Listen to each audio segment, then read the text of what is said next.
cleared, he can be extradited if he doesn't appeal to the High Court and the government clears it? Well, I'm sure he's going to appeal. Yeah. And, he's going to exercise all his rights, pull out all stops to ensure that he doesn't have to land up here on Indian soil. But I don't think that's, going to work out, because his appeal possibly is most likely to be dismissed also. And, yes, it's a step in the right direction. It's a cause for joy, but not for time for me to yet take my crackers out and start bursting them, simply because, I have to yet see that person on the Indian soil. I mean, Vijay Mallya has also been extradited, but we yet have to see him land on the Indian soil and face the Indian courts of law. Okay. So I would be a little, I'll keep my fingers crossed, because these things do take a while, especially at the governmental level and that too at the international government level.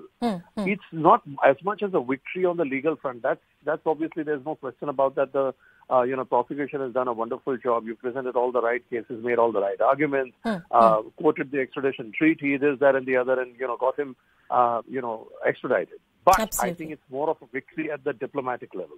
The fact is that the Indian government has really, really ensured that the UK government is fully aware of the successes of the Indian government and the way India has progressed so as to muster courage in the Indian judicial system as well, which is equally robust, if not more at times, than the British legal system, or the English legal system, should I say. And as you rightly say, Swapnil, this is a tricky process, but yeah, a step in the right direction. My colleague Sanjay Suri, who's tracking all the developments from London, is joining us on the broadcast. Sanjay, give us the details of this court order. If you have any details about the arguments that were advanced in the court, and is there a strong possibility that he will approach the higher court as expected? It is almost certain that he would file an appeal. He had said in court earlier that he is going to resist extradition, and he clearly has enough resources. He will certainly try and exercise all the options he can to stay on, unless there has been some sort of agreement. But short of that, and if it is a confrontation on the legal grounds, he certainly will resist it. But we do have to keep in mind that parallel course that Vijay Mallya adopted, and that is the asylum route. Okay.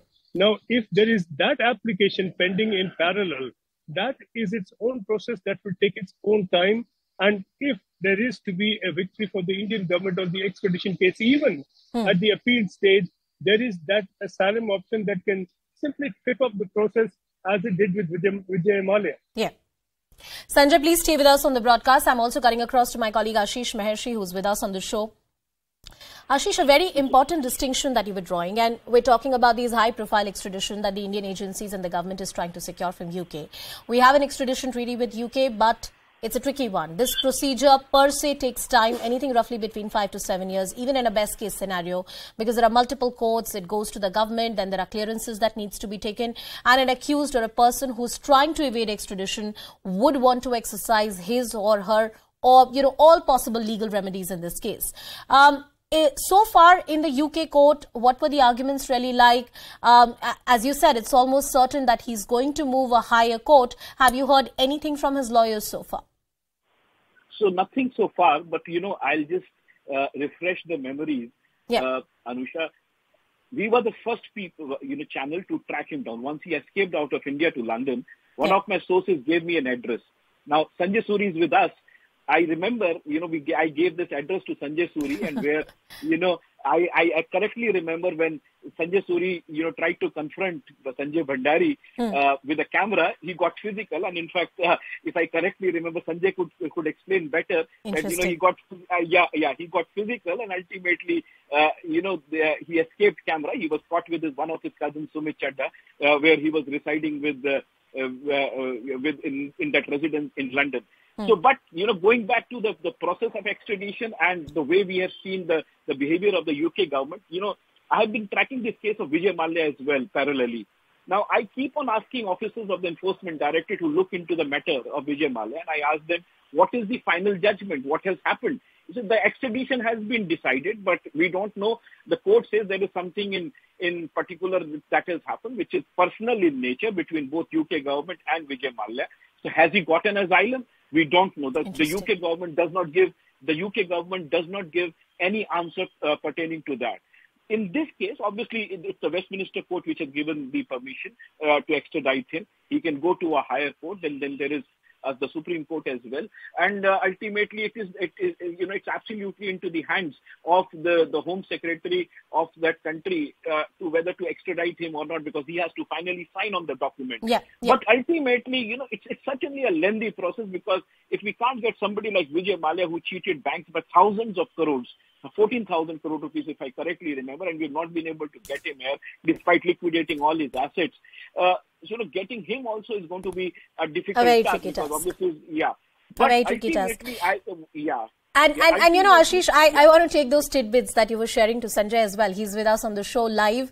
Sanjay, so I'm sure you have memories of confronting Sanjay Bhandari and asking him the right questions. And Ashish Mehrishi was pointing out how this case has dragged on for years. And even in the case of Vijay Mallya, despite the best of the efforts of the prosecution agencies and the government, the situation remains a very, very grey one, or a vague one. We still don't know which way is it really heading. Well, to begin with the confrontation with Sanjay Bhandari, it was intended as a meeting and it developed into a confrontation, and not because he had anything to say by way of a refusal to speak. He just got physical. He and his companion, Sumit Chadda, they just turned on me, pushed me, and they got quite physical and aggressive. Not so serious as to warrant a police complaint, but certainly they got physical. And that seems to suggest how resistant he is to any interest in his case from the media and from the public. I met him also outside the court. He did speak briefly with us, but he had very little to say. Now, he clearly wants to keep away from the public eye and to fight this out in the court. And that, of course, is where it matters. And it will matter also which court, because we could be talking two courts here, and not just the magistrate court at Westminster and then the appeals court. We could be speaking about the asylum court, because that asylum application is always made to the government, to the Home Office. But if the Home Office were to refuse asylum, there is the recourse of going to the court. And that is the path Vijay Mallya has taken, and we can see where Vijay Mallya still is. So this is a long process and on several tracks. The British government really makes it very difficult to physically extradite someone. So Sanjay, let me ask this to you simply. I mean, we can wrap it in legal jargons and executive jargons very easily. But why does the UK government make it so difficult? Is it because of their Human Rights Act? Is it because of their local laws? Is there a general mistrust when it comes to extraditions? The UK government does not want rich people coming to this country and being seen to be thrown back. That would be an example that would deter others from coming in and bringing in their money with them. This government welcomes people with a lot of money. No questions asked. No questions asked where this money comes from, whether it's from a Swiss account, another offshore account, or anywhere else. This country lives on foreign money. And therefore, while the government says they're only accepting the decisions of the courts, it is the government that has made the laws that the courts are acting on. And this government does not want to encourage people who come in with money to then be sent back forcibly. That would deter potentially others from coming in and bringing their money with them. Sanjay, I don't think you could have put it any more candidly, but thank you so much for getting us that perspective, and Ashish Mehrishi getting us all the details of that big case. And Sanjay Bhandari, at least the UK Special Court, the Westminster Court, has given a go-ahead. Of course, legal options lie. We'll continue tracking that and much more.